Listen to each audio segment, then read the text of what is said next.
आप naturally conceive करना चाहते हैं, बेबी प्लान कर रहे हैं, आप चाहते हैं जल्दी से बेबी हो जाए, आपकी फैमिली अब यहाँ से बढ़े, आप लोग 2 से 3 हो सकें। आप इससे संबंधित सारी जानकारियाँ लेना चाहते हैं कि वो कौन-सी चीज़ें हैं जो आपको हेल्प करेंगी जल्दी प्रेग्नेंट होने में, और क्या कुछ ऐसी चीज़ें हैं जिससे प्रेगनेंसी रुकने में नुकसान होगा या रुकावट होगी। तो वो सारी बातें भी आप जानना चाहते हैं ताकि ये सारी सावधानियाँ आप बरत लें और इससे आपको जल्दी बेबी हो सके। मैं doctor Sunita Mandar, gynaecologist and IVF consultant. मैं 27 सालों से प्रैक्टिस कर रही हूँ इसी फील्ड में। आज हम लोग इसी बारे में बात करेंगे कि जब आप प्रेगनेंसी प्लान कर रहे हैं, चाहते हैं जल्दी बेबी हो जाए, तो हमें क्या करना चाहिए। तो सबसे ज़रूरी चीज़ आ जाती है यहाँ पर, पहले तो आप अपनी एलिजिबिलिटी क्राइटेरिया के हिसाब से देख लीजिए आप उसके फिट बैठ रहे हैं कि नहीं। दूसरी चीज़, आपको फर्टाइल डेज और ओव्यूलेशन डेज के बारे में जानकारी होनी चाहिए, क्योंकि इन दिनों में साथ रहने पर, संबंध रखने पर बच्चा रुकने की संभावनाएं बढ़ती हैं। अगर इसके बारे में आपको ज़्यादा डिटेल में जानकारी चाहिए तो इस पर हमने वीडियो बनाए हैं, वो जा करके आप देखिए। इसमें आपको डिटेल में जानकारी मिल जाएगी कि कैसे कैलकुलेट करना है और कब साथ रहना है। दूसरा, इसमें जब आप साथ रहते हैं तो एक दिन छोड़ कर के एक दिन आप लोग साथ रहिए। रोज संबंध रखना या दिन में 2-3 बार संबंध रखना, ऐसा भी करने की जरूरत नहीं है, या सिर्फ ओव्यूलेशन के दिन ही संबंध रखना जिससे बेबी रुक सके, ये भी करने की जरूरत नहीं है। तीसरी बहुत इंपॉर्टेंट चीज आ जाती है, कुछ लोग इसको एक प्रोजेक्ट बना के लेते हैं, इसकी डेडलाइन फिक्स कर लेते हैं। ये गलती आप बिल्कुल मत करिए। ये आपका कोई वर्क प्रोजेक्ट नहीं है कि आपको बेबी मेकिंग करनी है, आपने इस डेडलाइन के हिसाब से प्लान कर लिया कि मार्च के महीने तक आपको बच्चा पैदा कर देना है, क्योंकि शरीर के अपने कुछ नियम है, प्रकृति के अपने कुछ नियम है। सब कुछ सही होने के बाद भी प्रेग्नेंट होने के चांसेस 5 से 7% है, इससे ज़्यादा नहीं है, इस बात को समझ लीजिए। तो जैसा हम लोगों ने पहले भी बताया है कि आपकी एज के हिसाब से एक आप टाइम ड्यूरेशन लेके चलिए। अगर वो आप 30 से कम है तो 1 साल तक आप ट्राई कर सकते हैं, 30 से 35 के बीच में हो तो 6 महीना, और अगर 35 से ज़्यादा उम्र है और बाकी की रिपोर्ट सब सही है तो 3 से 6 महीने तक आप ट्राई करिए।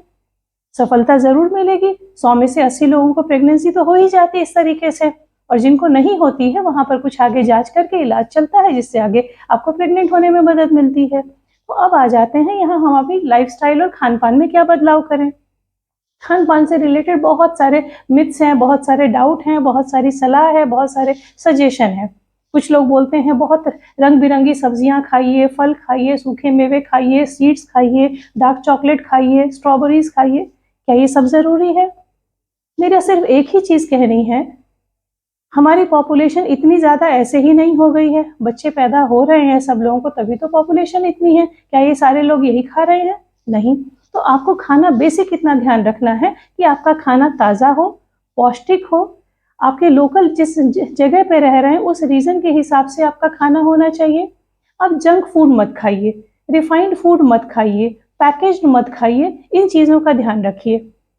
और आपको जो भी आपके एरिया में लोकल रीजन में सब्जियां मिल रही हैं, फल मिल रही हैं, वो ज़रूर अपनी डाइट में इंक्लूड रखिए, और बहुत ज़्यादा ऑब्सेस्ड मत होइए और पैरानॉइड मत होइए।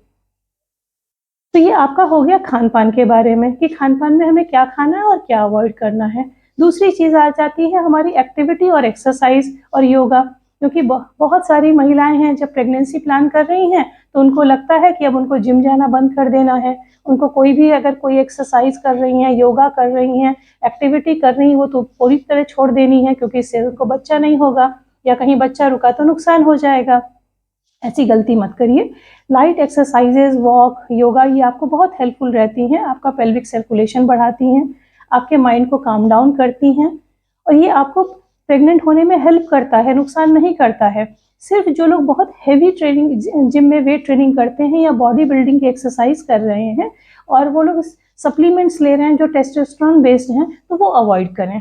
बाकी आप रूटीन आपकी एक्सरसाइजेज, योगा, प्राणायाम, वॉक, ये सब कंटिन्यू कर सकते हैं।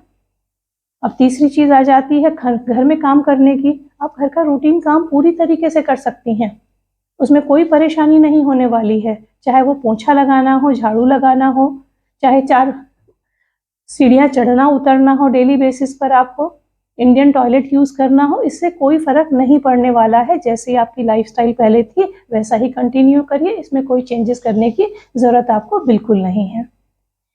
अब सोशल एक्टिविटी और लाइफ पर बात करते हैं। सोशलाइजिंग काफ़ी बढ़ रही है, और साथ में इंडियन सिनेरियो में अब ड्रिंक की भी आदत बढ़ गई है।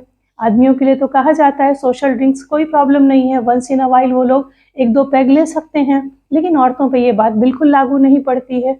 उनके अंडों को नुकसान होता है। तो अगर आप लेती भी हैं ड्रिंक, तो जब तक आप बेबी प्लान कर रही हैं और बेबी नहीं हो जाता है, आप स्ट्रिक्टली बंद करिए a big no to drink any kind of drink, चाहे वो बियर हो, चाहे वाइन हो, चाहे अल्कोहल हो, किसी भी फॉर्म में आपको ड्रिंकिंग बिल्कुल नहीं करनी है।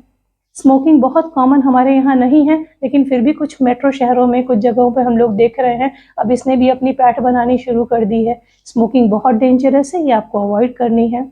एक अनअवॉइडेबल चीज़ आ जाती है, वो है पैसिव स्मोकिंग। मतलब आप तो स्मोक नहीं कर रहे हैं, लेकिन आप जिस वर्क एनवायरनमेंट में हैं, घर में हैं, वहाँ आपके हस्बैंड, आपके पार्टनर, आपके कलीग कोई भी स्मोक कर रहे हैं, तो उसका जो धुआं निकल रहा है, आप चाहे अनचाहे इनहेल कर रहे हैं, सांस से ले रहे हैं अंदर, ये नुकसान करता है। तो इस चीज़ का आपको ध्यान रखना है। उस जगह से हट जाइए जहाँ पर लोग स्मोक कर रहे हैं, और जहाँ पर आप रोक सकती हैं उन लोगों को बोलिए ये अच्छी बात नहीं है, आप बाहर चले जाइए। क्लोज इन्वायरमेंट में, बंद कमरों में स्मोकिंग नहीं करनी चाहिए। अगर कोई करे तो रोक दें, उनको बाहर जाने को बोलें, या आप वहाँ से खुद हट जाएं। और दूसरी चीज़, यहाँ पर आप मास्क का यूज़ करें, क्योंकि आप बाहर रोड पे निकल रहे हैं, काफ़ी धूल धक्कड़ है, प्रदूषण है, गाड़ियों की काफ़ी फ्यूम्स निकल रही हैं, ये तो आप अवॉइड कर नहीं सकते हैं, तो मास्क लगाना शुरू कर दें। ये आपको बहुत हेल्पफुल रहेगा, आपको इन सारी चीज़ों से बचाने के लिए। अब लास्ट बट मोस्ट इम्पॉर्टेंट, आपका माइंडसेट।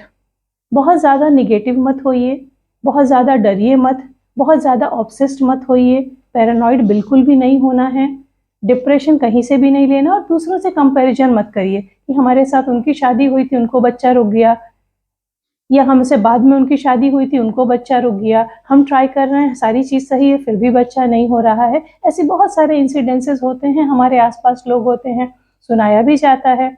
तो इस सब चीज़ों से आपको प्रभावित नहीं होना है, आपको परेशान नहीं होना है। जैसे मैंने पहले ही बताया है, नेचर के कुछ अपने रूल्स हैं, आप उसको चेंज नहीं कर सकते। आप अपनी तरफ से पॉजिटिव रहिए, ट्राई करिए, और जैसा होता है रिजल्ट अपने टाइम स्पान में ट्राई कर देखिए। अगर उस ड्यूरेशन में बच्चा रुक जाता है तो बहुत अच्छी बात है, और नहीं रुकता तो डॉक्टर तो है ही ना आपको हेल्प करने के लिए। जहाँ जहाँ तक मैं समझती हूँ, ये सारी छोटी छोटी बातें थी जो आप समझना चाहते थे, मैंने आपको बता दी हूँ। फिर भी इससे संबंधित कोई और सवाल होंगे तो आप मुझे कमेंट बॉक्स में पूछिए, मैं आपको आंसर करने की कोशिश करूँगी। और अब यहाँ पर चीज़ें आ जाती हैं, अगर हमारा नेचुरल टाइम पीरियड निकल चुका है, बच्चा नहीं रुका है, तो अब हमें डॉक्टर चुनना है, तो हम किस डॉक्टर के पास जाए, कौन सा डॉक्टर सही रहेगा, कब हमें इलाज शुरू करना है, किसके पास जाना है, सेंटर कैसे चुनना है, इसको हम लोग अगले वीडियो में डिस्कस करेंगे। आपको वीडियो पसंद आया हो तो लाइक, शेयर, सेव और सब्सक्राइब करें, और अगर इससे संबंधित कोई सवाल हो तो कमेंट बॉक्स में पूछें, हम बहुत जल्दी ही आपकी क्वेरीज का आंसर करने की कोशिश करेंगे। Thank you.